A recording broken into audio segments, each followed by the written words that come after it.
Hello everyone, जैसा कि यहाँ पे देख सकते हैं ये आपका ज्ञान बिंदु का आपका बिहार पुलिस का क्वेश्चन बैंक है और ये सेकंड एडिशन है। इसमें आपका हल प्रश्न पत्र देखे तो आपका वर्ष 2010 से लेकर के 2024 तक इसमें है और टोटल आपका इसमें 63 आपका यहाँ पे सेट है और आपका री एग्जाम 3000 प्रश्न पूछे गए थे और प्रत्येक परीक्षा तिथि को 5 प्रश्न सेटों में उपयोग किया गया था जो पुस्तक में आपका शामिल है।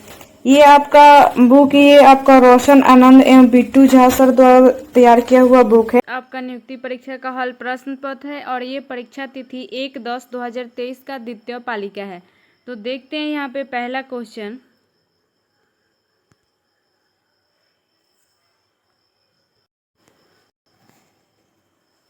यहाँ पे पहला क्वेश्चन है कि कौन उस कांच के बर्तन की दीवारों को गीला नहीं करता है जिसमें इसे रखा जाता है।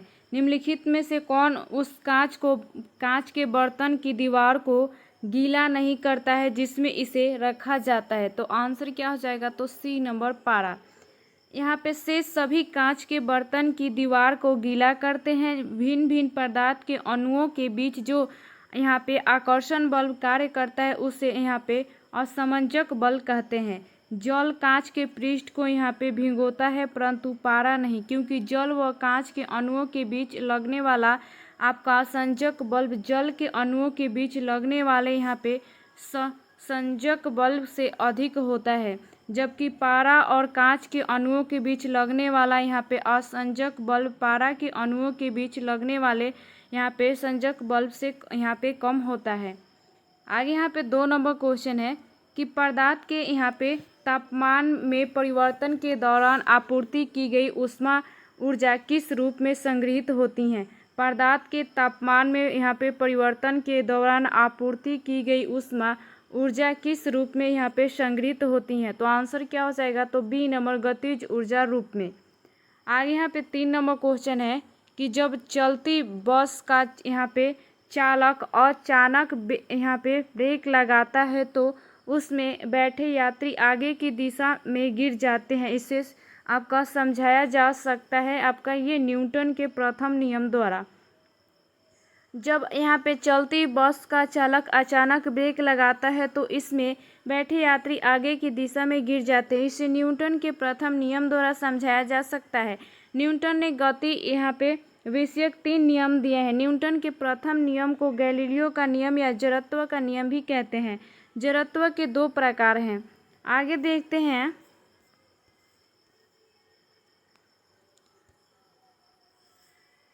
आपका विराम जड़त्व और गति जड़त्व। न्यूटन की गति के दूसरे नियम से बल्ब का यहाँ पे माप होता है।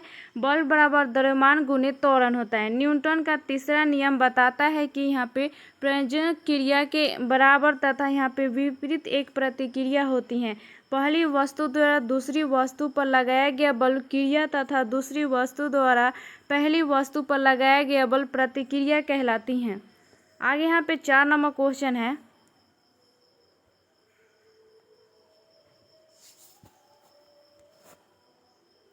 कि यहाँ पे सखी वे मुझसे कह कर जाते हैं किस कवि की काव्य पंक्ति है। सखी वे मुझसे कह कर जाते हैं किस कवि की काव्य पंक्ति है। तो आंसर क्या हो जाएगा? तो बी नंबर मैथिली शरण गुप्त। आगे यहाँ पे देखते हैं। तो आपका यहाँ पे सखी वे मुझसे कह कर जाते हैं कविता युग प्रवर्तक छयवादी कवि मैथिली शरण गुप्त द्वारा रचित है। इसमें यहाँ पे यशोधरा के स्वाभिमानी रूप का वर्णन किया गया है और यशोधरा को यो दुख हुआ कि इसके पति को जाना ही था तो इसे बताकर क्यों नहीं गए। वह कहती हैं कि अगर पति मुझे कहकर जाते तो शायद अपनी राह में बाधा ही नहीं पाते। आगे यहाँ पे 5 नंबर क्वेश्चन है तो इसका आंसर क्या हो जाएगा? तो डी नंबर हो जाएगा सही आंसर। आगे यहाँ पे देखते हैं। तो भारत में संसदीय व्यवस्था कायम है। सांसद चुनाव के द्वारा आते हैं। संसदों में सबसे महत्वपूर्ण स्थान प्रधानमंत्री का होता है। प्रधानमंत्री लोकसभा के सांसदों द्वारा चुने जाते हैं। आगे देखते हैं।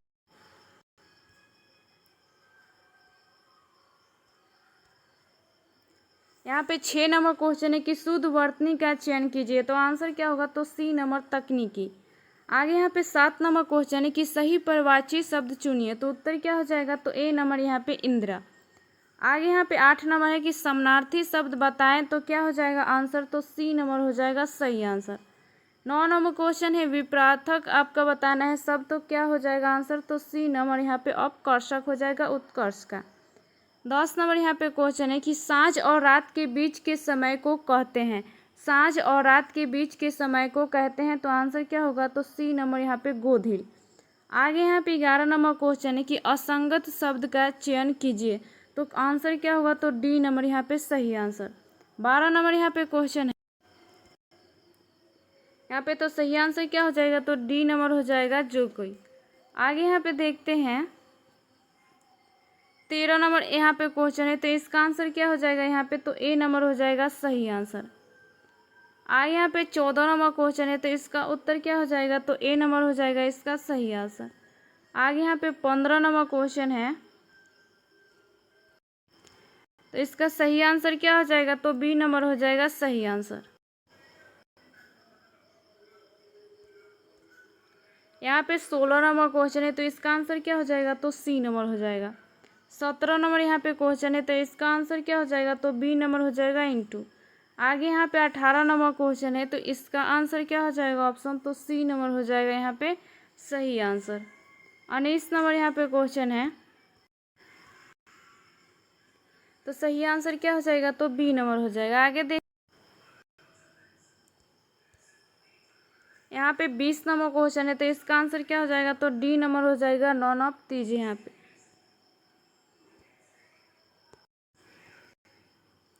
आगे यहाँ पे 21 नंबर क्वेश्चन है, तो इसका आंसर क्या हो जाएगा यहाँ पे, तो डी नंबर हो जाएगा सही आंसर। 22 नंबर यहाँ पे क्वेश्चन है कि भारत में केंद्र राज्य यहाँ पे संबंध निर्भर है, भारत में केंद्र राज्य संबंध यहाँ पे निर्भर है, तो सही आंसर क्या हो जाएगा ऑप्शन यहाँ पे, तो डी नंबर उपयुक्त सभी। आपका संवैधानिक प्रावधानों पर, परंपराओं और यहाँ पे प्रथाओं पर, न्यायिक व्याख्याओं पर और संवाद के लिए यांत्रिक पर। आगे यहाँ पे देखते हैं, तो भारत में केंद्र राज्य संबंध संविधान के प्रावधानों द्वारा आपका विनियमित होता है, जो केंद्र और राज्यों के बीच सभी विधायी, कार्यकारी, प्रशासनिक और वित्तीय शक्तियों को विभाजित करते हैं। केंद्र और राज्यों के मध्य विधायी संबंध संविधान के भाग यहाँ पे 11 में अनुच्छेद 245 से 255 तक, कार्यकारी प्रशासनिक संबंध को भाग यहाँ पे 11 में अनुच्छेद 256 से 263 तक तथा वित्तीय संबंध संविधान के भाग यहाँ पे 12 में अनुच्छेद 268 से 293 तक में वर्णित है। संविधान केंद्र और राज्यों के बीच यहाँ पे सहयोग और आपका समन्वय को सुविधाजनक बनाने के लिए विभिन्न संस्थाओं और तंत्रों की स्थापना का भी प्रावधान करता है, जैसे कि अंतर्राज्यीय परिषद, राष्ट्रीय विकास परिषद और वित्तीय आयोग आदि। आगे देखते हैं यहाँ पे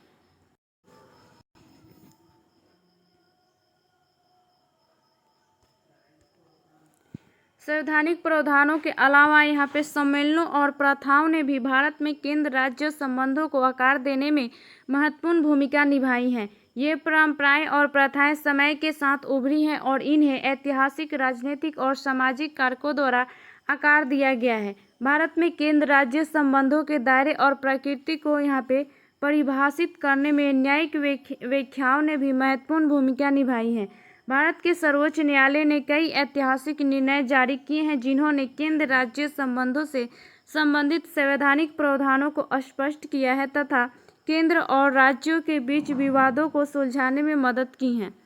आगे यहाँ पे देखते हैं, केंद्र और राज्यों के बीच यहाँ पे नियमित बातचीत और परामर्श की सुविधा के लिए क्षेत्रीय परिषदों और मुख्यमंत्रियों के सम्मेलन जैसे संवाद के लिए विभिन्न तंत्र स्थापित किए गए हैं। 23 नंबर क्वेश्चन है कि सार्वभौम संसद की अवधारणा किस देश द्वारा दी गई थी, सार्वभौम संसद की अवधारणा किस देश द्वारा दी गई थी, तो आंसर क्या होगा, तो ए नंबर इंग्लैंड।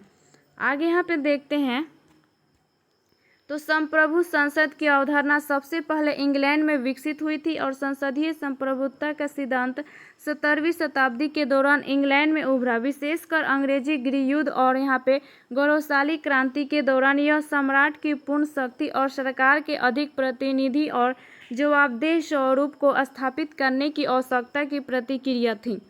आगे यहाँ पे 24 नंबर क्वेश्चन है कि भारतीय राष्ट्रीय ध्वज के अशोक चक्र में कितनी तीलियां होती हैं। भारतीय राष्ट्रीय ध्वज के अशोक चक्र में कितनी तीलियां होती हैं? तो आंसर क्या होगा? ए नंबर 4 यहाँ पे।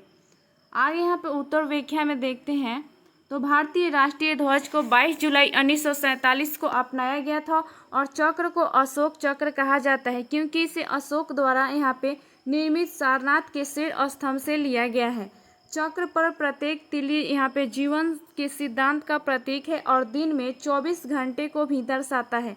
यही कारण है कि इसे समय का पहिया भी कहा जाता है। भारतीय राष्ट्रीय ध्वज को पिंगली वेंकैया ने डिजाइन किया था और राष्ट्रीय ध्वज किसी भी देश की स्वतंत्रता और संप्रभुता का प्रतीक होता है। वर्ष 1947 में भारत के राष्ट्रीय ध्वज का चयन करने के लिए राजेंद्र प्रसाद की अध्यक्षता में एक समिति का गठन किया गया था। सर्वोच्च न्यायालय ने वर्ष 2002 में संविधान के अनुच्छेद 19 के 1 के तहत झंडा फहराने के अधिकार को मौलिक अधिकार घोषित किया है।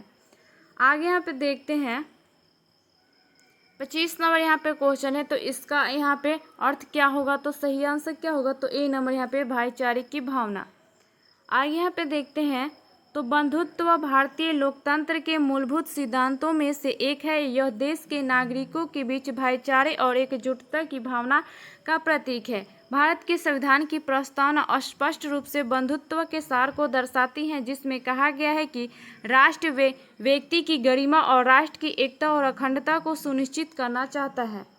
आगे 26 नंबर यहाँ पे क्वेश्चन है कि कंप्यूटर सॉफ्टवेयर जैसे विषय आते हैं। कंप्यूटर सॉफ्टवेयर जैसे विषय आते हैं तो आंसर क्या होगा? तो डी नंबर यहाँ पे औचित्य सूची के अंतर्गत आते हैं। भारतीय संविधान विधायी शक्तियों के केंद्र और राज्यों के बीच संघ सूची, राज्य सूची और समवर्ती सूची के माध्यम से इन 3 सूचियों पर कानून बनाने का अधिकार प्रदान करती हैं। जो विषय इन तीनों सूचियों के अंतर्गत नहीं आते हैं उन्हें औचित्य सूची विषय के रूप में जाना जाता है। औचित्य विषय पर कानून बनाने का अधिकार केंद्र सरकार को प्राप्त है। आगे यहाँ पे 27 नंबर क्वेश्चन है कि कौन सा अनुच्छेद राज्य के नीति निर्देशक सिद्धांतों से संबंधित है? कौन सा अनुच्छेद राज्य के नीति निर्देशक सिद्धांतों से संबंधित है? तो आंसर क्या होगा? डी नंबर अनुच्छेद 44। अनुच्छेद 44 समान नागरिक संहिता से संबंधित है। राज्य के नीति निर्देशक सिद्धांतों का उल्लेख संविधान के भाग 4 में किया गया है। राज्य के नीति निर्देशक सिद्धांतों को आयरलैंड के संविधान से लिया गया है। यह न्यायालय द्वारा यहाँ पे परिवर्तनीय न्यायोचित नहीं है। आगे यहाँ पे 28 नंबर क्वेश्चन है कि प्रधानमंत्री, केंद्रीय कैबिनेट मंत्रीगण, मुख्यमंत्रीगण और यहाँ पे मंत्री परिषद सभी सदस्य हैं। तो आंसर क्या हो जाएगा यहाँ पे? तो बी नंबर राष्ट्रीय विकास परिषद के। आगे यहाँ पे देखते हैं तो राष्ट्रीय विकास परिषद भारत में विकास संबंधित मामलों का निर्णय लेने और विचार विमर्श करने वाली सर्वोच्च संस्था है जिसकी अध्यक्षता प्रधानमंत्री करते हैं। राष्ट्रीय विकास परिषद की स्थापना 6 अगस्त 1952 को किया गया था। आगे देखते हैं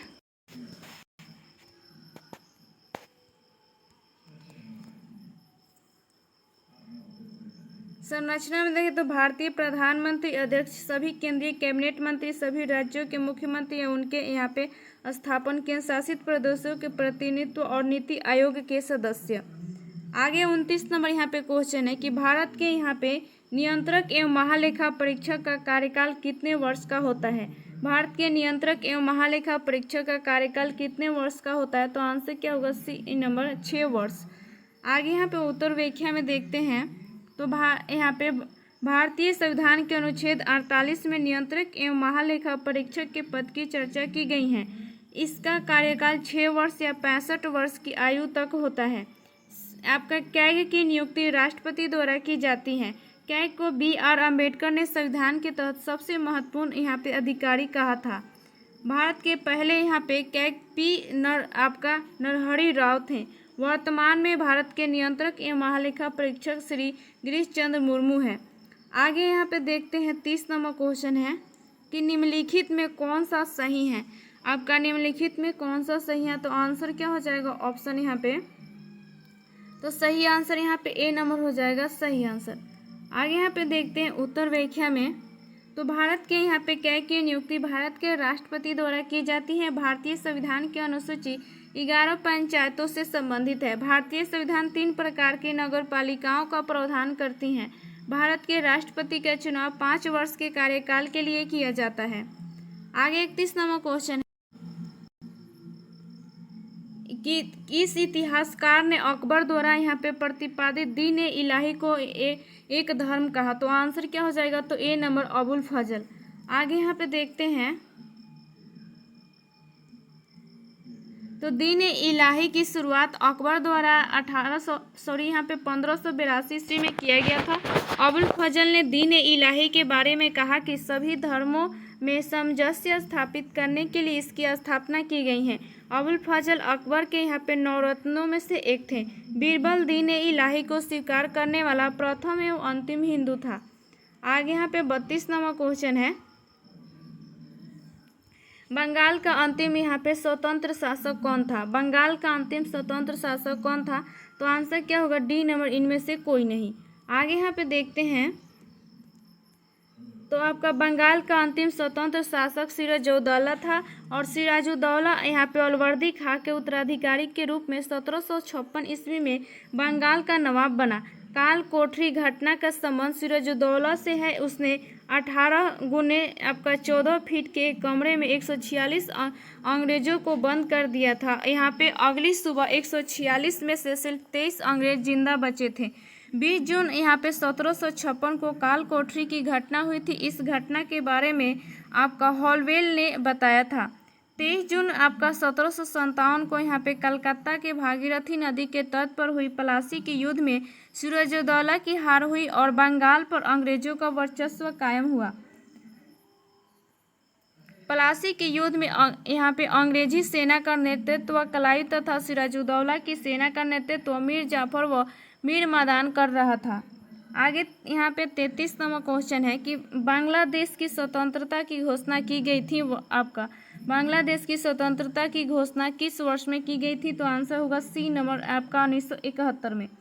उत्तर व्याख्या में यहाँ पे देखते हैं, तो बांग्लादेश की मुक्ति के लिए युद्ध 1971 में भारत और पाकिस्तान के बीच लड़ा गया था। इसके परिणाम स्वरूप बांग्लादेश के यहाँ पे जनवादी गणराज्य की स्वतंत्रता हुई। 25 मार्च 1971 की रात को यहाँ पे पश्चिम पाकिस्तान के द्वारा पूर्वी पाकिस्तान के लोगों के खिलाफ ऑपरेशन यहाँ पे आपका सर्च लाइट शुरू करने के बाद यहाँ पे शुरू हुआ। बांग्लादेश की मुक्ति आज़ादी के लिए उसके यहाँ पे समर्थक में भारत द्वारा ऑपरेशन यहाँ पे जैकपॉट चलाया गया था।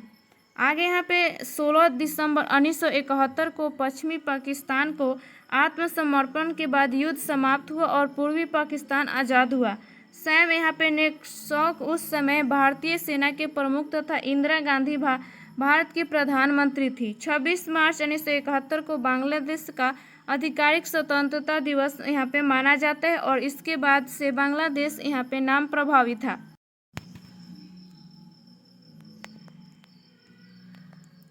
यहाँ पे 34 नंबर क्वेश्चन है कि अफीम युद्ध किन दो देशों के बीच हुआ था। अफीम युद्ध किन दो देशों के बीच हुआ था, तो आंसर क्या हो जाएगा, तो बी नंबर, चीन और यहाँ पे इंग्लैंड। उत्तर व्याख्या में देखते हैं, तो पहला अफीम युद्ध 1839 से 1842 तक लड़ा गया था और यह युद्ध चीन और इंग्लैंड के बीच लड़ा गया था। चीन का प्रतिनिधित्व इस युद्ध में किंग यहाँ पे राजवंश ने किया था और दूसरा अफीम युद्ध 1856 से 1860 के बीच लड़ा गया था। दूसरे अफीम युद्ध को तीर युद्ध या आपका आंग्ल फ्रांसीसी युद्ध के नाम से भी जाना जाता है और यह युद्ध ब्रिटेन और फ्रांस द्वारा चीन के यहाँ पे विरुद्ध लड़ा गया था। इन दोनों युद्धों में चीन की हार हुई थी। अफीम युद्ध की शुरुआत में योगदान देने वाला 1792 से 93 का असफल ब्रिटिश व्यापार मिशन था, जिससे आपका मेटकनी दूतावास के नाम से जाना जाता था।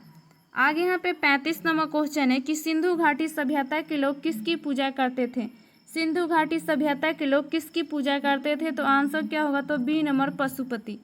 उत्तर व्याख्या में यहाँ पे देखते हैं, आपका सिंधु निवासी ईश्वर की पूजा मानव, वृक्ष एवं पशु तीनों रूपों में करते थे।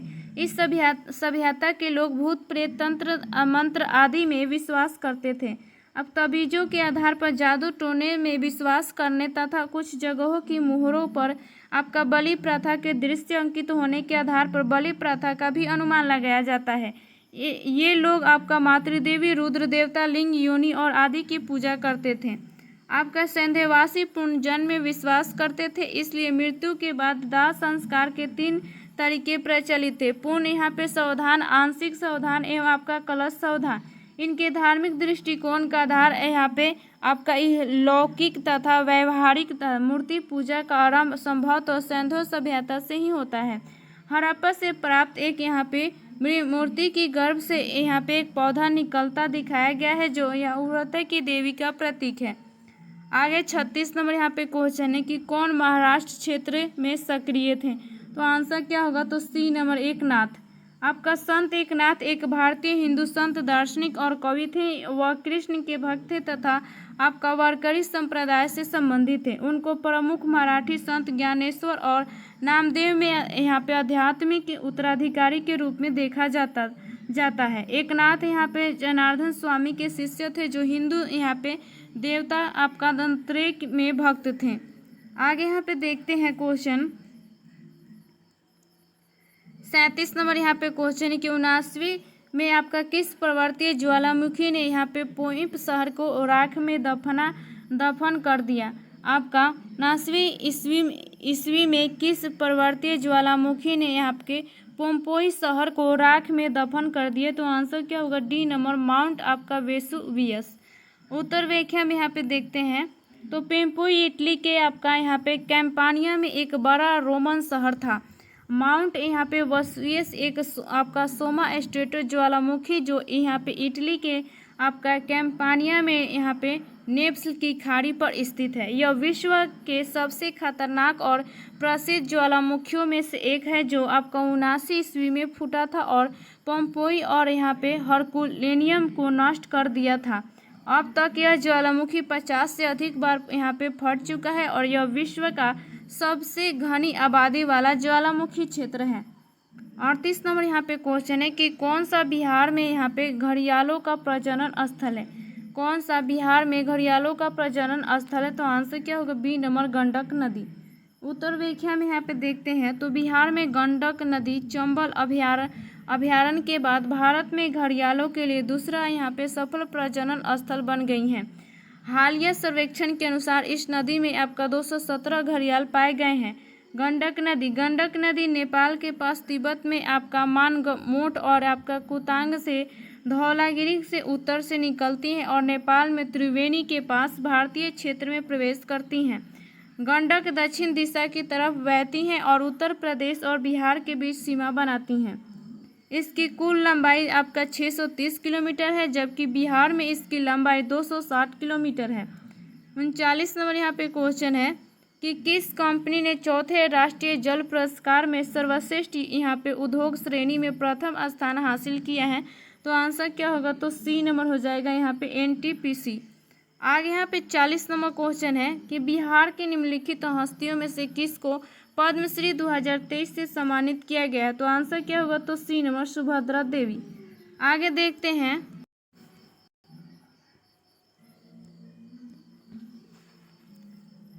यहाँ पे 41 नंबर क्वेश्चन है कि पटना रांची वंदे भारत एक्सप्रेस के बारे में निम्नलिखित में से कौन से कथन सही हैं। तो आंसर क्या होगा, तो ए नंबर बिहार में चलने वाली पहली वंदे भारत ट्रेन। ये प्रधानमंत्री नरेंद्र मोदी ने 27 जून को यहाँ पे ऑनलाइन उद्घाटन किया। उद्घाटन का कार्यक्रम रांची रेलवे स्टेशन पर आयोजित किया गया। आगे यहाँ पे 42 नंबर क्वेश्चन है कि मार्च 2023 में अनुसूचित वाणिज्यिक बैंकों का यहाँ पे जीएनपी अनुपात क्या था। तो आंसर क्या होगा, डी नंबर 3 यहाँ पे अनुपात 9%। आगे 43 नंबर क्वेश्चन है कौन सा भारत में गरीबी का कारण है। कौन सा भारत में गरीबी का कारण है। तो आंसर क्या होगा, डी नंबर इनमें से सभी। आपका कम पूंजी निर्माण, जनसंख्या का दबाव और बुनियादी ढांचे की कमी। आगे 44 नंबर यहाँ पे क्वेश्चन है कि शकरकंद एक यहाँ पे भूमिगत संरचना है जो भोजन का भंडारण करती है। इस पौधे में भोजन कहाँ बनता है। आपका शकरकंद एक भूमिगत संरचना है जो भोजन का भंडारण करती है। इस पौधे में भोजन कहाँ यहाँ पे बनता है। तो आंसर क्या हो जाएगा, तो ए नंबर यहाँ पे पतिया। पौधे में भोजन बनाने की प्रक्रिया प्रकाश संश्लेषण द्वारा होता है और आपका पादप में भोजन बनाने का कार्य पत्तियों द्वारा किया जाता है, इसलिए पत्तियों को पौधों का रसोई घर कहा जाता है। शकरकंद में भोजन का संग्रहण उसके जड़ों में होता है। आगे यहाँ पे 45 नंबर क्वेश्चन है कि रंध्र का यहाँ पे खुलना और बंद होना किसके द्वारा किया जाने वाला कार्य है। रंध्र का खुलना और बंद होना किसके द्वारा किया जाने वाला कार्य है? तो आंसर क्या होगा? डी नंबर, रक्षक कोशिकाएं। आगे उत्तर व्याख्या में यहाँ पे देखते हैं, रंध्र का खुलना और बंद होना एक ऐसी प्रक्रिया है जो पौधों में गैस यहाँ पे विनिमय और जल संतुलन को नियंत्रित करती हैं। इस प्रक्रिया को दो मुख्य कोशिकाओं द्वारा नियंत्रित किया जाता है और जिन्हें रक्षक कोशिकाएं कहा जाता है। रक्षक कोशिकाओं में स्फीति दबाव रक्षक कोशिकाओं के खुलने और बंद होने को नियंत्रित करता है। आपका जल अवशोषण के परिणाम स्वरूप रक्षक कोशिकाएं बड़ी हो जाती हैं तो रंध्र के छिद्र खुल जाते हैं और जब आपका जल उत्सर्जन के बाद रक्षक कोशिकाएं सिकुड़ जाती हैं तो छिद्र बंद हो जाते हैं। रंध्रों का खुलना और बंद होना प्रकाश, तापमान, कार्बन डाइऑक्साइड और आर्द्रता जैसे कारकों पर निर्भर करता है। आगे यहाँ पे देखते हैं 46 नंबर यहाँ पे क्वेश्चन है कि गन्ने का लाल यहाँ पे सड़न किसके कारण होता है? गन्ने का लाल सड़न किसके कारण होता है? तो आंसर क्या होगा? तो सी नंबर हो जाएगा सही आंसर।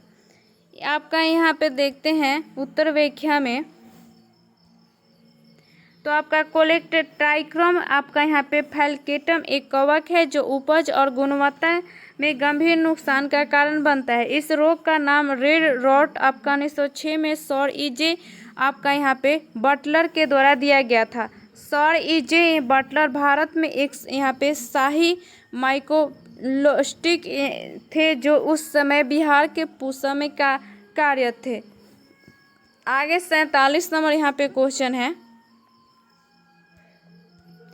कि प्लाज्मा झिल्ली शब्द किसके द्वारा दिया गया था? प्लाज्मा झिल्ली शब्द किसके द्वारा दिया गया था? तो उत्तर क्या हो जाएगा? तो डी नंबर यहाँ पे J.Q. आपका पोलोवे। आगे उत्तर व्याख्या में यहाँ पे देखते हैं, तो कोशिका झिल्ली को आपका प्लाज्मा झिल्ली कहा जाता है और यह एक जैविक झिल्ली है जो सभी कोशिकाओं के आंतरिक भाग को बाहरी वातावरण से अलग करती हैं। कोशिका झिल्ली मुख्य रूप से यहाँ पे फैटी एसिड आधारित लिपिड और प्रोटीन से बनी होती हैं। आपका प्लाज्मा लैम्ब्डा शब्द 1931 में J.Q. आपका पोलोवे द्वारा दिया गया था। प्लाज्मा झिल्ली का इकाई झिल्ली में मॉडल आपका रॉबर्टसन द्वारा प्रतिपादित किया गया था। आगे यहाँ पे कोशिका झिल्ली का यहाँ पे उन्नत नमूना 1972 में आपका सिंगर और निकोलसन द्वारा प्रतिपादित किया गया, जिसे तरल यहाँ पे कर्मिनम नमूना के रूप में व्यापक रूप से स्वीकार किया गया। आगे 48 नंबर यहाँ पे क्वेश्चन है कि कृषि बीमा योजनाओं में शामिल हैं। कृषि बीमा योजनाओं में शामिल है तो आंसर क्या होगा? सी नंबर, ए बी दोनों आपका। प्रधानमंत्री फसल बीमा योजना, पुनर्गठित मौसम आधारित फसल बीमा योजना। आगे उत्तर व्याख्या में यहाँ पे देखते हैं, तो भारत सरकार ने प्राकृतिक आपदाओं और यहाँ पे प्रतिकूल मौसम की घटनाओं को उत्पन्न फसल हानि नुकसान से पीड़ित किसानों की आय को स्थिर करने के लिए 2 फसल बीमा योजना शुरू की हैं। प्रधानमंत्री यहाँ पे फसल बीमा योजना यह उपज आधारित फसल बीमा योजना है जो कई आपका हितधारकों को एक ही मंच पर एकीकृत करती हैं। इसे खरीफ आपका सीजन 2016 में पेश किया गया था। आगे देखते हैं,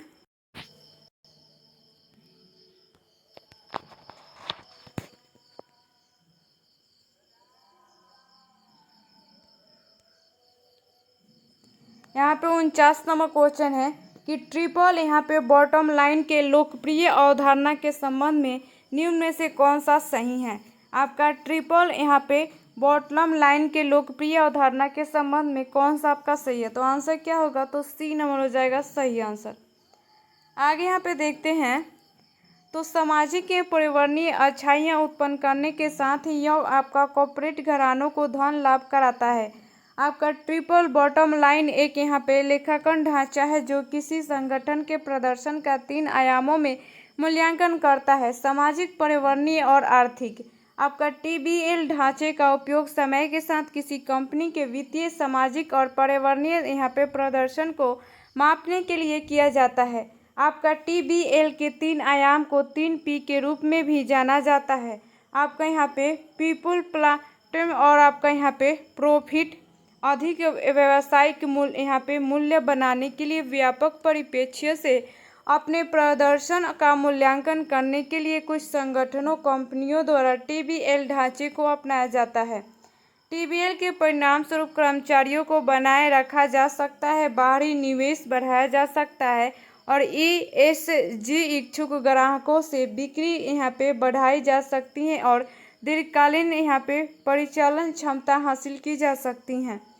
आगे यहाँ पे है कि TBL ढांचे का उपयोग किसी संगठन की स्थिरता का मूल्यांकन करने के लिए किया जाता है। TBL ढांचा उन कंपनियों के लिए भी उपयोगी है जो आपका शेयरधारकों को लाभ पहुंचाने के साथ साथ पर्यावरण, समाज या दोनों पर सकारात्मक प्रभाव डालना चाहती हैं। TBL ढांचा किसी कंपनी के सामाजिक और पर्यावरणीय लक्ष्यों को उसके यहाँ पे वित्तीय लक्ष्यों के साथ जोड़ने की एक विधि है। आगे 50 नंबर यहाँ पे क्वेश्चन है कि कौन सा शहर भारत की पहली ई कचरा यहाँ पे रिसाइकलिंग इकाई स्थापित करेगा। तो आंसर क्या होगा, तो बी नंबर यहाँ पे बेंगलुरु।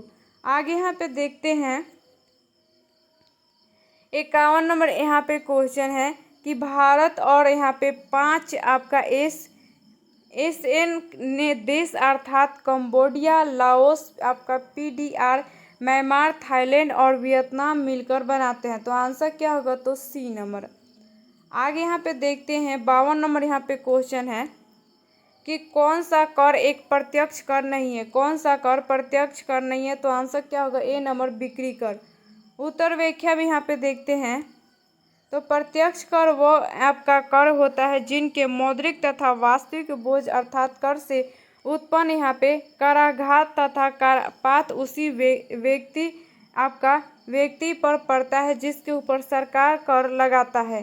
प्रत्यक्ष कर के उदाहरण यहाँ पे आयकर, निगम कर, यहाँ पे उपहार कर, आश्रित कर, यहाँ पे व्यय कर, संपत्ति कर, पूंजी लाभ कर, लाभांश कर, प्रतिभूति कर आदि।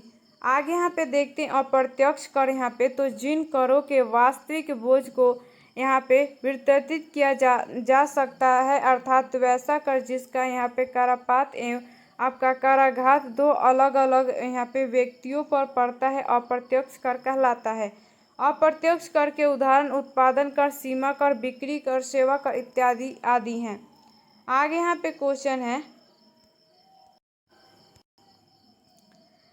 डेयरी यहाँ पे आपका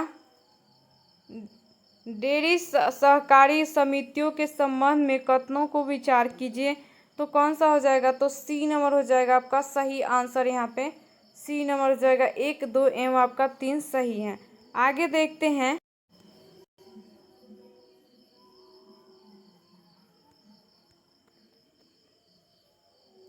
सरकार डेयरी सहकारी समितियों को ऋण के ब्याज में 2% राहत देगी।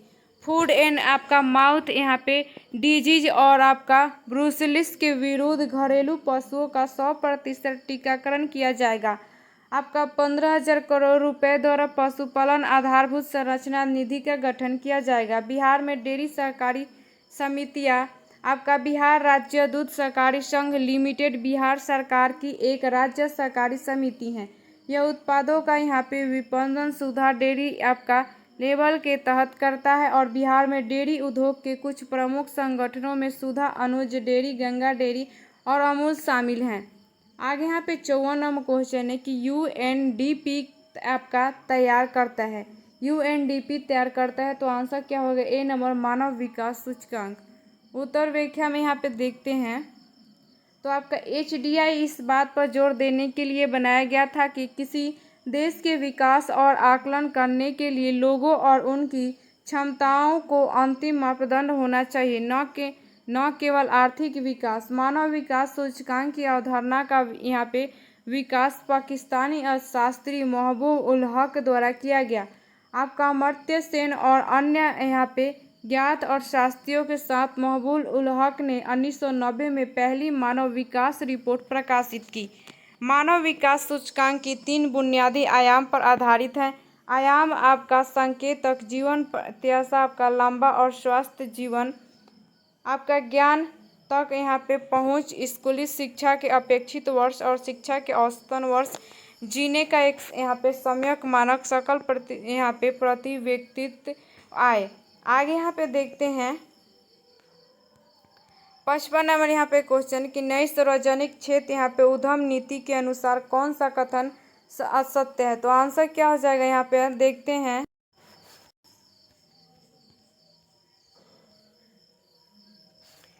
तो इस इसका आंसर क्या हो जाएगा यहाँ पे, तो ए नंबर हो जाएगा सही आंसर। आगे यहाँ पे देखते हैं आपका यहाँ पे निम्नलिखित में से कौन का सही यहाँ पे चयन करना है। तो उत्तर क्या हो जाएगा आंसर यहाँ पे, सही आंसर तो सी नंबर हो जाएगा सही आंसर यहाँ पे। आगे यहाँ पे देखते हैं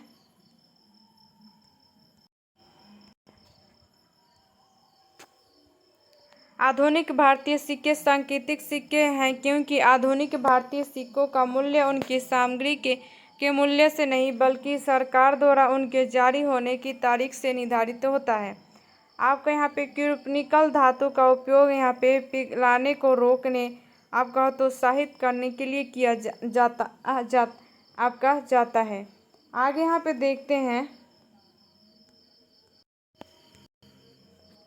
यहाँ पे क्वेश्चन है, तो इसका वह अक्षर आप श्रृंखला ज्ञात कीजिए जो दिए गए नियमों का पालन करती है। श्रृंखला में आसान क्षेत्रों के बीच छोड़े गए अक्षरों की संख्या क्या हो जाएगा, तो सी नंबर हो जाएगा सही आंसर। आगे देखते हैं यहाँ पे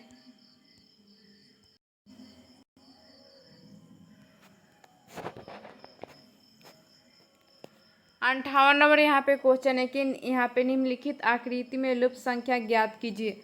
तो आंसर क्या होगा, तो ए नंबर यहाँ पे सही आंसर हो जाएगा 9। आगे यहाँ पे 59 नंबर यहाँ पे क्वेश्चन है, तो सही आंसर इसका क्या होगा, तो बी नंबर हो जाएगा एच सही आंसर। आगे यहाँ पे 60 नंबर क्वेश्चन है कि समीकरण को सही करने के लिए कौन से दो संख्याओं को आपस में बदलना होगा। तो सही आंसर क्या हो जाएगा, तो ए नंबर हो जाएगा 16 और 32। आगे यहाँ पे देखते हैं 61 नंबर यहाँ पे क्वेश्चन है कि आकृति में उस आकृति को चुनिए जिसमें प्रश्न आकृति निहित है। तो सही आंसर क्या हो जाएगा उत्तर यहाँ पे, तो डी नंबर हो जाएगा सही आंसर। आगे देखते हैं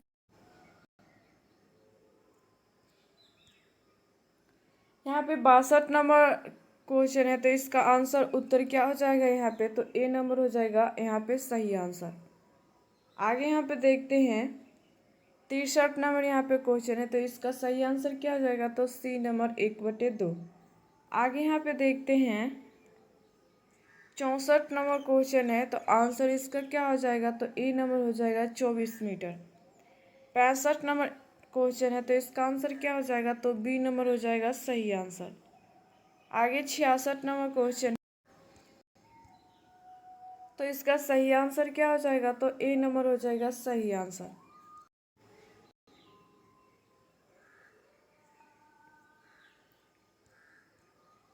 यहाँ पे 67 नंबर क्वेश्चन है, तो इसका आंसर क्या हो जाएगा, तो यहाँ पे ए नंबर हो जाएगा सही आंसर। 68 नंबर यहाँ पे क्वेश्चन है, तो इसका सही आंसर क्या होगा, तो बी नंबर हो जाएगा यहाँ पे सही आंसर। आगे यहाँ पे देखते हैं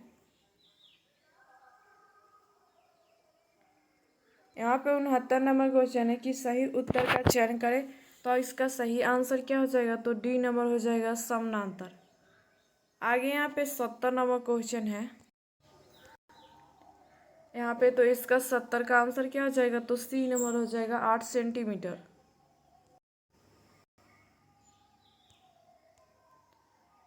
यहाँ पे 71 नंबर क्वेश्चन है कि मूल्यांकन कीजिए। तो सही आंसर क्या होगा, तो सी नंबर हो जाएगा इसका सही आंसर। 72 नंबर यहाँ पे क्वेश्चन है कि किस संघ के पशुओं में संयुक्त पैर होते हैं। किस संघ के पशुओं में संयुक्त पैर होते हैं। तो सही आंसर क्या हो जाएगा, तो सी नंबर हो जाएगा सही आंसर। आगे यहाँ पे उत्तर व्याख्या में यहाँ पे देखते हैं, तो आर्थ्रोपोडा यहाँ पे अकशेरुकी जानवरों का एक समूह है जिसमें एक बाह्य कंकाल, एक खंडित शरीर और जुड़े हुए पैर होते हैं।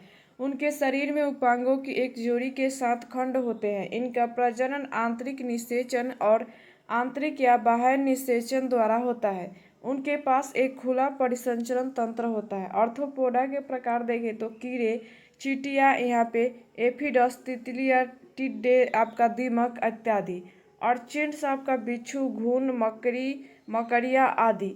आपका यहाँ पे क्रस्टियन आपका केकड़े, मछली, झींगा मछली आदि। आर्थ्रोपोडा आपका अकशेरुकी जंतुओं का सबसे बड़ा संघ है। आगे यहाँ पे देखते हैं 73 नंबर यहाँ पे क्वेश्चन है कि किसे लैटिन आपका यहाँ पे वैक्सीनिया कहा जाता है। किसे लैटिन में वैक्सीनिया कहा जाता है। तो सही आंसर क्या होगा? तो ए नंबर आपका काउ पॉक्स। आगे यहाँ पे देखते हैं, तो लैटिन भाषा में यहाँ पे काउ का अर्थ यहाँ पे वैक्का है और यह काउ पॉक्स का अर्थ यहाँ पे वैक्सीनिया होता है। इन जड़ों में टीकाकरण शब्द हमारे उपयोग में आया है। वैक्सीनिया वायरस जो एक यहाँ पे पॉक्स वायरस की प्रजाति का वैक्सीनिया वायरस का नाम भी है, जो अलग अलग होता है, लेकिन यहाँ पे स्मॉल पॉक्स और आपका यहाँ पे कुमाऊं पॉक्स यहाँ पे पैदा करने वाले वायरस से यहाँ पे निकटता से संबंधित है और इसमें स्मॉल पॉक्स के खिलाफ टीके यहाँ पे बनाने में उपयोग किए जाने वाला यहाँ पे तनाव भी शामिल है। आगे यहाँ पे देखते हैं, तो 1776 में एक अंग्रेज चिकित्सक एडवर्ड जेनर को पता चला कि जिन यहाँ पे दूधियों को यहाँ पे आपका काउपॉक्स हुआ था, उन्हें महामारी के दौरान भी स्मॉल पॉक्स नहीं हुआ था। जेनर में आपका जानबूझकर लोगों को यहाँ पे स्मॉल पॉक्स देने की कोशिश की और पाया कि वे सभी लोग अब स्मॉल पॉक्स के प्रतिरोध से ऐसा इसलिए था क्योंकि स्मॉल पॉक्स का वायरस कुमाऊं पॉक्स से निकटता से संबंधित था। यह विकसित होने वाला पहला सफल टीका था। आगे यहाँ पे देखते हैं, 74 नंबर यहाँ पे क्वेश्चन है कि किसी जीव को विकासवादी इतिहास के रूप में जाना जाता है। किसी जीव को यहाँ पे विकासवादी इतिहास के रूप में जाना जाता है। तो आंसर क्या होगा? डी नंबर यहाँ पे जातिवृत्त। उत्तर व्याख्या में यहाँ पे देखते हैं, तो विकास परिवर्तन एक यहाँ पे क्रमिक और निरंतर प्रक्रिया है जो समय के साथ आनुवंशिक संरचना में मामूली बदलाव के साथ साथ पर्यावरण में यहाँ पे परिवर्तन के कारण होती हैं, जिसमें नई प्रजातियों का निर्माण होता है। आपका जातिवृत्त यह विकास प्रक्रिया के दौरान विभिन्न पीढ़ियों के माध्यम से एक जीव के विकास का अध्ययन और अर्थात एक जीव का यहाँ पे विकासवादी इतिहास है। जातिवृत्तीय संबंध को एक जातिवृत्त वृक्ष के रूप में दर्शाया जाता है, जो दर्शाता है कि एक यहाँ पे टैक्सन दूसरे टैक्सन से कैसे संबंधित है। आगे यहाँ पे देखते हैं क्वेश्चन,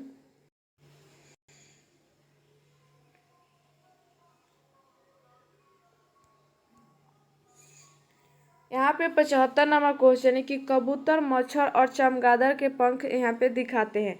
कबूतर, मच्छर और चमगादड़ के पंख दिखाते हैं। तो आंसर क्या होगा? तो सी नंबर अभिसारी यहाँ पे विकास। ऐसे अंग जो विभिन्न कार्यों में उपयोग होने के कारण काफ़ी असमान हो सकते हैं, लेकिन इसकी मूल संरचना एवं आपका भ्रूणीय प्रक्रिया में समानता होती हैं, आपका समजात अंग कहलाते हैं। यह समजात अंग यहाँ पे अपसारी जैव विकास अर्थात पूर्वज से भिन्न दिशाओं में हुए जैव विकास को प्रमाणित करती हैं। ऐसे अंग जो समान कार्यों में उपयोग होने के कारण समान दिखाई पड़ते हैं, लेकिन उनकी मूल संरचना एवं भ्रूणीय प्रक्रिया में विभिन्नता पाई जाती हैं, समरूप अंग कहलाते हैं। ये समरूपता अभिसारी जैव विकास को दर्शाती है, जैसे डॉगफिश और वो आपका व्हेल। कुछ क्षण आपका यहाँ पे लक्षण जो खोए गए थे और जीव के पूर्वजों में मौजूद थे, वे जीव में वापस लौट आते हैं। इस घटना को आपका पूर्वजन्मरूपता के नाम से जाना जाता है। जैसे कुछ व्यक्तियों में कर्णपाली को यहाँ पे हिलाने की शक्ति होती है। आगे यहाँ पे 76 नंबर क्वेश्चन है कि बैसिली बैक्टीरिया है जो होते हैं। तो आंसर क्या होगा? तो यहाँ पे बी नंबर हो जाएगा सही आंसर। उत्तर व्याख्या में यहाँ पे देखते हैं, तो ये आपका यहाँ पे आकृति के आधार पर जीवाणु निम्न प्रकार के होते हैं। आपका शलाकत, ये इस प्रकार का जीवाणु आपका जड़नुमा या बेलनाकार आकृति का होता है, जैसे बेसिलस यहाँ पे एंथ्रासिस।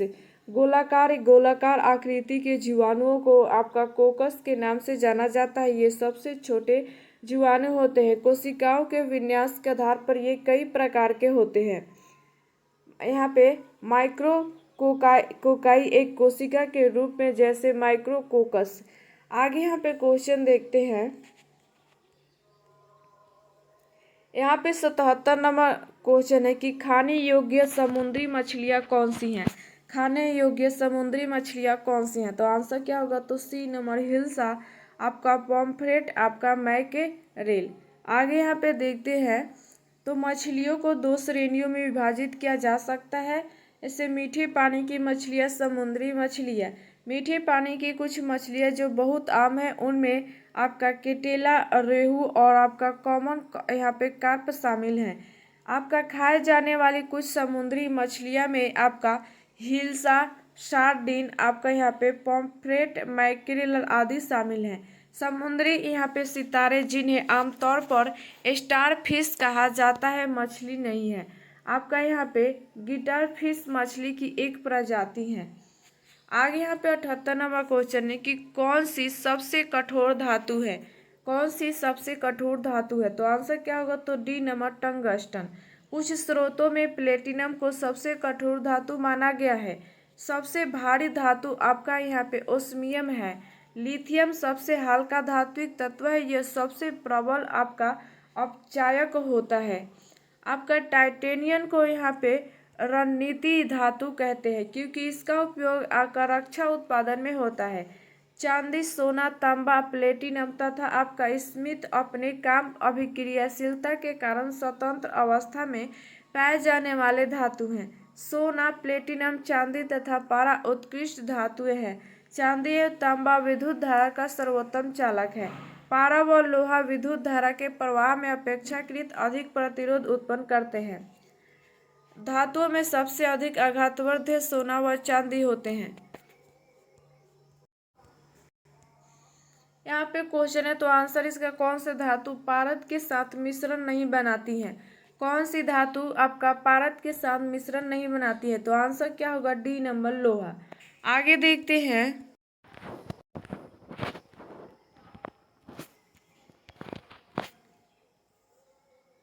पारा का निष्कर्षण मुक्त सीनेबार अयस्क से किया जाता है। पारा का यहाँ पे अपेक्षित घनत्व 13.6 होता है। पारा उष्मा विद्युत का कुचालक होता है। यह एक यहाँ पे पारमाणिक होता है।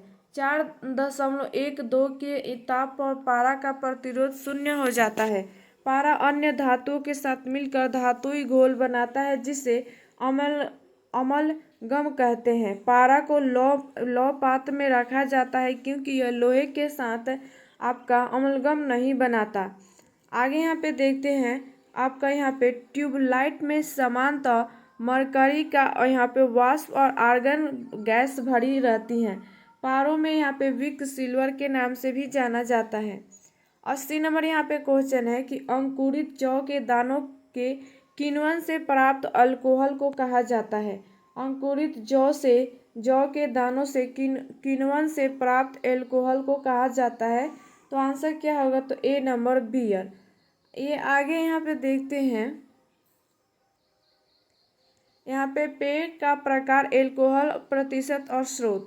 आपका रम ये यहाँ पे 45 से 55%, सीरा आपका यहाँ पे विस्की 40 से 50%, जौ आपका ब्रांडी यहाँ पे 40 से 50%, अंगूर, जीन आपका यहाँ पे 35 से 40%, मक्का, बियर ये आपका 3 से 6%, जौ, शैंपेन आपका 10 से 15%, अंगूर, आपका पोर्ट व शेरी 15 से 25%, अंगूर, साइडर ये 2 से 6%, सेब। आगे यहाँ पे देखते हैं, तो मिथाइल एल्कोहल को कास्ट यहाँ पे स्पिरिट के नाम से भी जाना जाता है। आपका रेक्टिफाइड यहाँ पे स्पिरिट को व्यावसायिक एल्कोहल भी कहते हैं। इनमें 95.6% इथाइल एल्कोहल तथा शेष 4.4% जल होता है। आपका परिशोधित यहाँ पे स्पिरिट बेंजीन यहाँ पे पेट्रोल के मिश्रण को शक्ति एल्कोहल कहा जाता है। रसायन विज्ञान की वो शाखा जिसमें शराब व शराब के सभी पहलुओं का अध्ययन किया जाता है, आपका ओनोलॉजी कहलाती है। यहाँ पे 81 नंबर क्वेश्चन है, एक रेडियोधर्मी पदार्थ का आधा जीवन 4 महीने का होता है। पदार्थ का 3/4 हिस्सा क्षय हो जाएगा, तो आंसर क्या होगा, तो सी नंबर 8 महीनों में। आगे यहाँ पे देखते हैं, 82 नंबर यहाँ पे क्वेश्चन है कि जब पानी में इनो साल्ट डाला जाता है तो बुलबुले बन जाते हैं के कारण, किसके कारण बुलबुले बन जाते हैं, तो बी नंबर हो जाएगा CO2 गैस के कारण। आपका यहाँ पे बुलबुले जल की बूंदों से आपका जुड़ जाते हैं और आपका उन्हें गिलास के शीर्ष पर ले आते हैं। कार्बन डाइऑक्साइड गैस पेट को यहाँ पे सूजने से राहत दिलाती है और इसमें मौजूद सोडा एसिड को निष्क्रिय कर देता है। आगे 83 नंबर यहाँ पे क्वेश्चन है कि कौन सा तत्व सबसे पहले कृत्रिम रूप से उत्पादित किया गया था। कौन सा तत्व सबसे पहले कृत्रिम रूप से उत्पादित किया गया था। तो आंसर क्या हो जाएगा, तो डी नंबर यहाँ पे टेक्टेशियम। आगे यहाँ पे देखते हैं तो टेक्टेशियम परमाणु संख्या 43 है और इसका रासायनिक प्रतीक है। आपका टेक्टेनियम के सभी समस्थानिक रेडियोधर्मी है, जिनमें से 97 टीसी के पूर्ण यहाँ पे आयनित अवस्था को छोड़कर कोई भी स्थिर नहीं होता। टेक्टेशियम एक्वा रेजिया यहाँ पे नाइट्रिक अम्ल और आपका यहाँ पे सादृत सल्फ्यूरिक अम्ल में विलीन हो जाता है, लेकिन यह आपका हाइड्रोक्लोरिक अम्ल में आपका अविलयशील है। चिकित्सा परीक्षणों के लिए रेडियोधर्मी यहाँ पे समस्थानिक में आपका टेक्टेशियम का उपयोग किया जाता है। आगे यहाँ पे 84 नंबर क्वेश्चन है कि किस तत्व में यहाँ पे न्यूट्रॉन नहीं होता है। किस तत्व में न्यूट्रॉन नहीं होता है, तो आंसर क्या होगा, तो सी नंबर हाइड्रोजन। आगे यहाँ पे उत्तर व्याख्या में देखते हैं। हाइड्रोजन आवर्त सारणी का प्रथम तत्व है और इसका परमाणु संख्या 1 तथा परमाणु द्रव्यमान आपका 1.008 होता है। सूर्य और तारों का आधा से ज़्यादा भाग हाइड्रोजन का बना है। हाइड्रोजन को भविष्य का ईंधन कहा जाता है। इसके नाभिक में सिर्फ एक प्रोटॉन होता है। हाइड्रोजन आवर्त सारणी का एकमात्र ऐसा तत्व है जिसके नाभिक में न्यूट्रॉन नहीं पाया जाता है। हाइड्रोजन सभी अम्लों का अनिवार्य अंग है। हाइड्रोजन की खोज 1766 ईस्वी में हेनरी आपका कैवेंडिश ने की। आगे देखते हैं।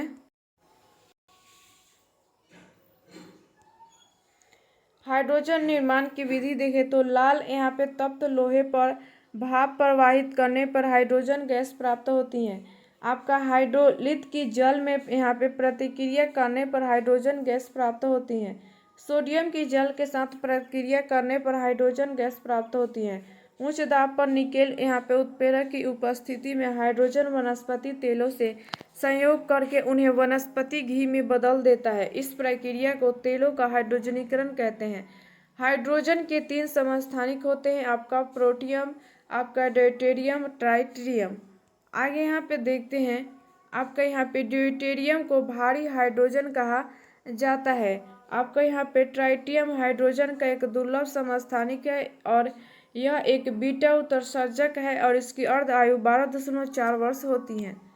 आगे यहाँ पे 85 नंबर क्वेश्चन है कि किस गैस का उपयोग यहाँ पे टीयर गैस के रूप में किया जाता है।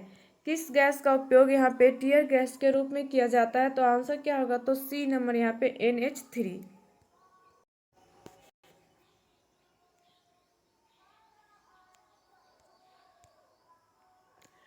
अमोनिया गैस का उपयोग यहाँ पे टीयर गैस के रूप में किया जाता है।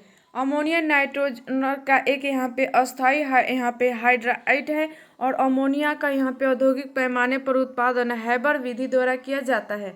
अमोनिया एक रंगीन गैस है जिसमें तीखी गंध होती है और इसे सूंघने पर छींक तथा आंखों में आंसू आ जाते हैं। अमोनिया की संरचना यहाँ पे आपका ट्राइहेड्रल एवं आकृति पिरामिडल होती हैं। उच्च यहाँ पे दाब पर अमोनिया को कार्बन डाइऑक्साइड के साथ गर्म करने पर कार्बनिक यौगिक यहाँ पे यूरिया प्राप्त होता है। अमोनिया का उपयोग देखें तो द्रवित अमोनिया का उपयोग यहाँ पे रेफ्रिजरेटरों में बर्फ यहाँ पे जमाने के काम में होता है। अमोनियम लवणों के उत्पादन में, यूरिया के निर्माण में, आपका सफाई के काम में, चिकनाई दूर करने में, आपका हाइड्रोजन के उत्पादन में। आगे यहाँ पे 86 नंबर क्वेश्चन है कि बर्तनों के लिए नॉन यहाँ पे स्टिक सतह आपका यहाँ पे कोटिंग बनाने के लिए उपयोग किया जाने वाला आपका यहाँ पे पॉलीमर है। तो आंसर क्या होगा, तो बी नंबर हो जाएगा आपका टेफ्लॉन। आपका यहाँ पे टेफ्लॉन एक कठोर पदार्थ है जो ऊष्मा का प्रतिरोधक और विद्युत का कुचालक है और इसका उपयोग बर्तनों के लिए नॉन स्टिक सतह कोटिंग बनाने में किया जाता है।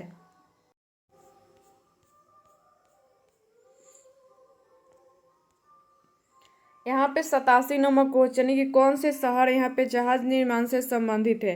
निम्नलिखित में से कौन से शहर जहाज निर्माण से संबंधित है? तो आंसर क्या हो जाएगा यहाँ पे? तो ए नंबर हो जाएगा सही आंसर। आगे यहाँ पे देखते हैं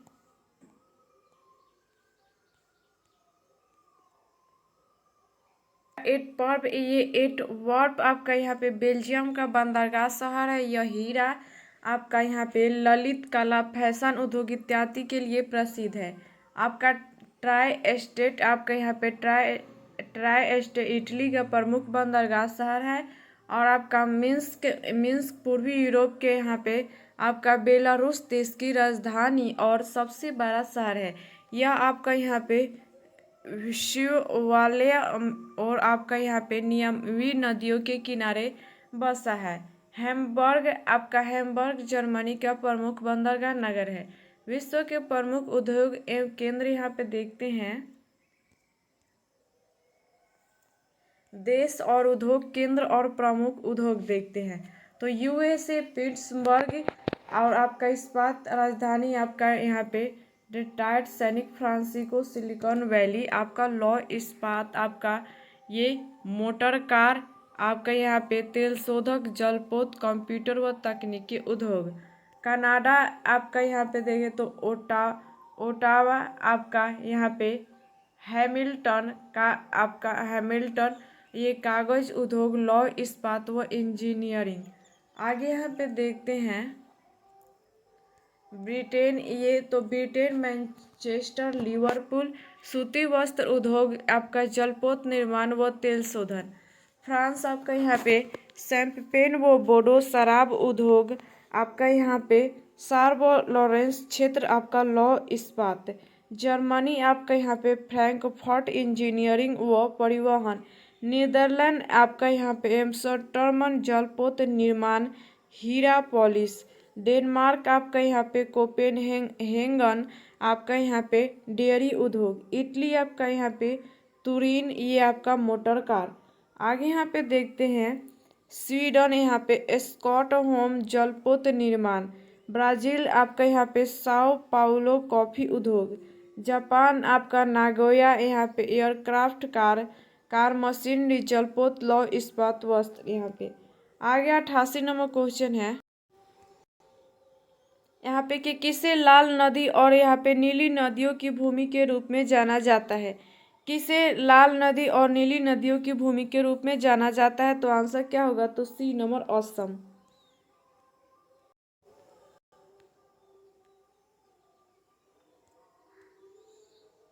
असम को ब्रह्मपुत्र नदी के कारण तथा यहाँ पे पहाड़ियों को लगते नीले बादल के कारण लाल नदी और नीली पहाड़ियों के रूप में जाना जाता है।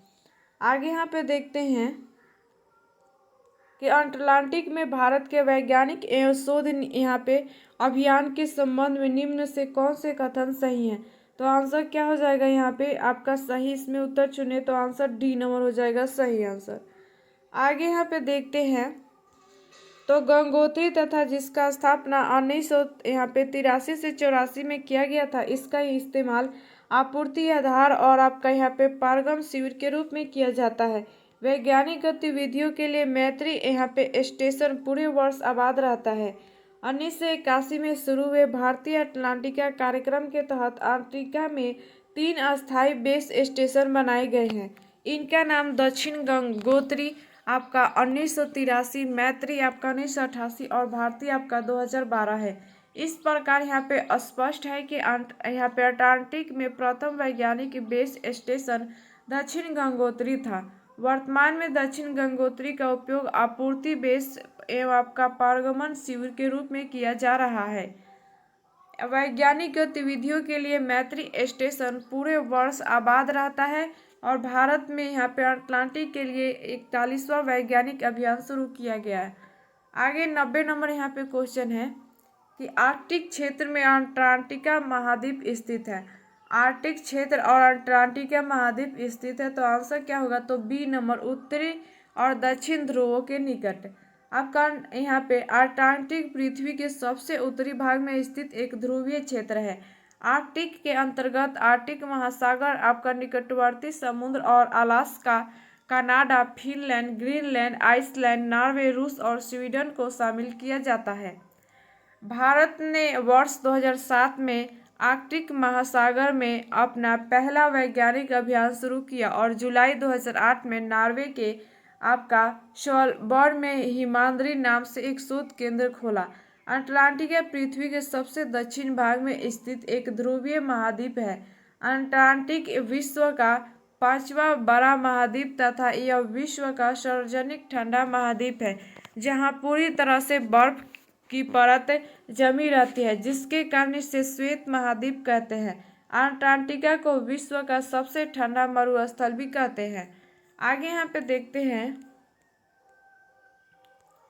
विश्व का सबसे बड़ा ग्लेशियर आपका लैम्पबर्न अंटार्कटिका स्थित है। आपके यहाँ पे क्वीन मॉड पर्वत श्रेणी अंटार्कटिका के 2 भागों में बांटती हैं। अंटार्कटिका में 22 मार्च से 23 आपके यहाँ पे सितंबर तक अंधकार रहता है तथा 24 सितंबर से 21 मार्च तक सूर्य कभी अस्त नहीं होता है। अंटार्कटिका जाने वाले प्रथम भारतीय आपका रामचरण थे। यहाँ पाए जाने वाले पक्षी में आपका यहाँ पे पेंगुइन, अल्बाट्रोरस एवं आपका यहाँ पे पेट्रल। अंटार्कटिका महाद्वीप को विज्ञान के लिए समर्पित महाद्वीप भी कहा जाता है। इसे यहाँ पे गतिशील महाद्वीप की भी संज्ञा दी गई है। आपका यहाँ पे राष्ट्रीय अंटार्कटिका अध्ययन केंद्र गोवा में स्थित है। आगे यहाँ पे देखते हैं 91 नंबर क्वेश्चन है, सूची 1 आप सूची 2 को सुमिलित कीजिए और सूची को दिए गए कूट का उपयोग कर सही उत्तर चुनिए। तो सही आंसर क्या हो जाएगा ऑप्शन यहाँ पे, तो बी नंबर हो जाएगा सही आंसर। आगे यहाँ पे देखते हैं, तो रेलवे जोन और मुख्यालय यहाँ पे देखते हैं पश्चिम मध्य जबलपुर, दक्षिण पूर्व आपका मध्य यहाँ पे बिलासपुर, उत्तर पूर्वी गोरखपुर और पूर्व मध्य हाजीपुर। आगे यहाँ पे क्वेश्चन है कि 100% सौर ऊर्जा पर चलने वाला भारत का पहला केंद्र शासित प्रदेश है। 100% सौर ऊर्जा पर चलने वाला भारत का पहला केंद्र शासित प्रदेश है। तो आंसर क्या होगा, तो सी नंबर यहाँ पे दीव। उत्तर व्याख्या यहाँ पे आगे देखते हैं क्वेश्चन 93 नंबर की केंद्र शासित प्रदेश पांडुचेरी के संदर्भ में निम्न कथनों पर विचार करें। तो सही आंसर क्या हो जाएगा यहाँ पे, तो सी नंबर हो जाएगा 1 एवं 2 दोनों। उत्तर व्याख्या में यहाँ पे देखते हैं, तो पांडुचेरी पूर्व में बंगाल की खाड़ी एवं शीर्ष 3 दिशाओं में तमिलनाडु द्वारा घिरा है। केंद्र शासित प्रदेश पांडुचेरी में 4 छोटे यहाँ पे ऑप्शन जिले हैं। पांडिचेरी आपका यहाँ पे कारिकाल माहे और आपका यनाओन। आगे देखते हैं,